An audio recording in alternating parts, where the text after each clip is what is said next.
14 जुलाई 2023 Satish Dhawan space centre से Chandrayaan 3 launch हुआ था और अब चंद्रयान 3 सक्सेसफुली मून पर लैंड कर चुका है और इंडिया वो 4th कंट्री बन चुकी है जिसने मून पर सॉफ्ट लैंडिंग की है। अब बहुत सारे लोगों के दिलों में ये सवाल है कि इसकी लाइफ कितनी है, ये जो मिशन है इसकी लाइफ कितने डेज तक है। तो चलिए जानते हैं आज की इस वीडियो में। उससे पहले अगर आप चैनल पे नए हो तो लाइक शेयर एंड सब्सक्राइब जल्दी से कर दे। एक्चुअली जो ये चंद्रयान 3 है इसकी लाइफ सिर्फ 14 डेज के लिए है। वहाँ पर ऑलमोस्ट 14 या 15 डेज का एक दिन रहता है और बाकी 14 या 15 डेज तक रात रहती है और जैसे ही सनराइज हुआ वैसे ही इसने लैंड किया, यानी बाकी 14 डेज तक प्रज्ञान रोवर अपना काम कर पाएगा। धूप जैसे कोई मिल गया, मैं जादू को धूप चाहिए, वैसे ही प्रज्ञान रोवर को भी बहुत सारी धूप चाहिए। प्रज्ञान रोवर पे लगे हुए बहुत सारे सोलर पैनल विक्रम लैंडर पे भी लगे हुए हैं, वैसे ही धूप बहुत जरूरी है इनके इस ऑपरेशन के लिए। लेकिन 14 डेज जैसे ही खत्म होंगे धूप भी खत्म हो जाएगी, तब जो उसके इलेक्ट्रॉनिक्स है वो काम करना बंद कर देंगे, यानी जो मैक्सिमम डाटा है वो 14 दिन तक ही आएगा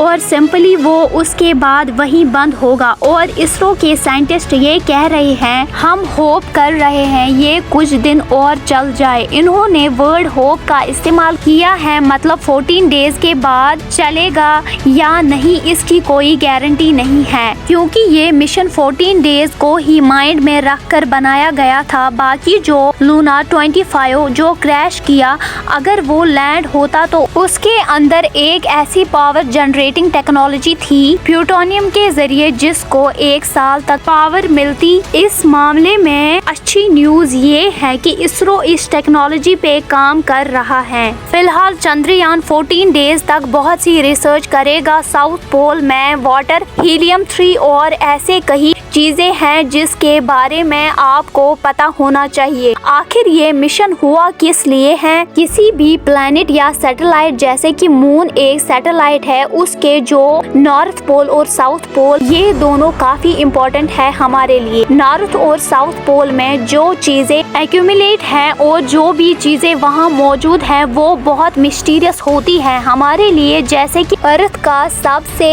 एक्सट्रीम कंडीशन है वो यहाँ के नॉर्थ और साउथ पोल में ही है। इक्वेटर का जो रीजन है इसको प्रोबेबली सेफ माना जाता है क्योंकि ज्यादातर कंट्रीज इक्वेटर पर मौजूद हैं, पर जो एक्सट्रीम कंडीशंस हैं वो नॉर्थ और साउथ पोल में ही होती है। रिसर्चर्स के मुताबिक नॉर्थ और साउथ पोल में जो प्रेजेंस ऑफ वाटर होती है वो बहुत मात्रा में होती है। इसी रिलेटेड और डाटा अर्थ को चाहिए। मून के इस रीजन में कभी भी सनलाइट नहीं पड़ती है और ये एक ऐसी जगह है जहाँ परपेचुअल डार्कनेस होती है। मिलियंस ऑफ इयर्स से डार्कनेस है और डार्कनेस रहेगी। वाटर, ये जो सुनने में सिंपल लगता है लेकिन वाटर सपोर्ट लाइफ, क्योंकि साउथ पोल पर वाटर आइस है, क्योंकि वहाँ सनलाइट नहीं पहुँचती इसीलिए वहाँ ऐसी कंडीशंस है कि पानी बहुत मात्रा में जमे ही रह सकता है बहुत सालों तक, इनफैक्ट मिलियंस ऑफ इयर्स तक। ये फोटो आप जो देख सकते हो, ये जो ब्लू ब्लू है ये पानी है जो चंद्रयान 1 ने आज से 15 साल पहले पता कर लिया था और यही वो रीजन है जिससे माना जाता है वहाँ वाटर आइस ट्रैप्ड है। जैसे किसी भी मिशन में ऑर्बिटर होता है, ये ऑर्बिटर ऊपर घूमता रहता है। ये ऑर्बिटर इसीलिए होता है कि वहाँ का सारा डाटा हमें भेज पाए, चाहे वो इंडिया का ऑर्बिटर हो या किसी और कंट्री का। तो उन्हें ऑर्बिटर्स ने ये डाटा भेजा है कि वहाँ आइस वाटर ट्रैप्ड हो सकता है। साउथ पोल के जो ये रीजन्स हैं ये अनटचड है, मतलब यहाँ सनलाइट नहीं पड़ती। इससे और भी कैलकुलेशन सामने आई है जिससे पता चला है वहाँ पर hydrogen, ammonia, methane, sodium, mercury और सिल्वर है। इतनी सारी चीजें मौजूद है, इसीलिए उस जगह को प्लेस ऑफ अनटैप्ड रिसोर्स कहा जाता है कि ऐसी जगह जो कि खजाना है पर उसको कोई टैप नहीं कर पाया। मून का जो साउथ पोल है वहाँ टेम्परेचर -150 to 200 सेल्सियस तक रहता है। सोचो किस तरह की डिटेलिंग का इस्तेमाल किया गया होगा कि वो मून के साउथ पोल के -200 सेल्सियस रीजन में काम करे। हमारे यूनिवर्स में ऐसे कई एलिमेंट्स मौजूद है जो अर्थ के लिए हो सकते हैं रेयर हो, जिन्हें रेयर अर्थ मिनरल्स कहते हैं।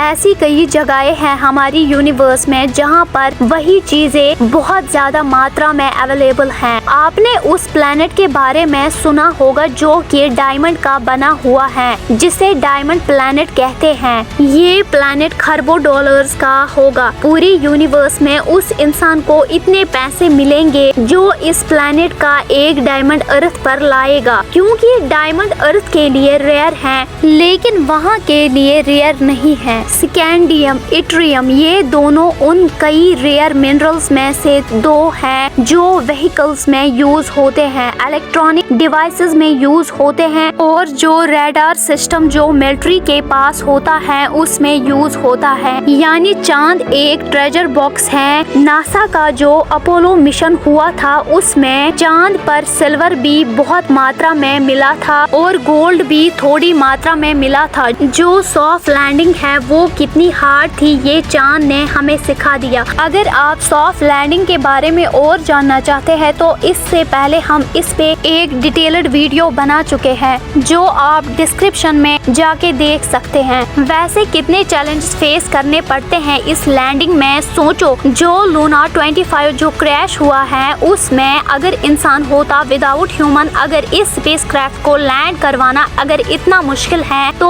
अगर इंसान की जाने की बात हो तो वो कितना मुश्किल है।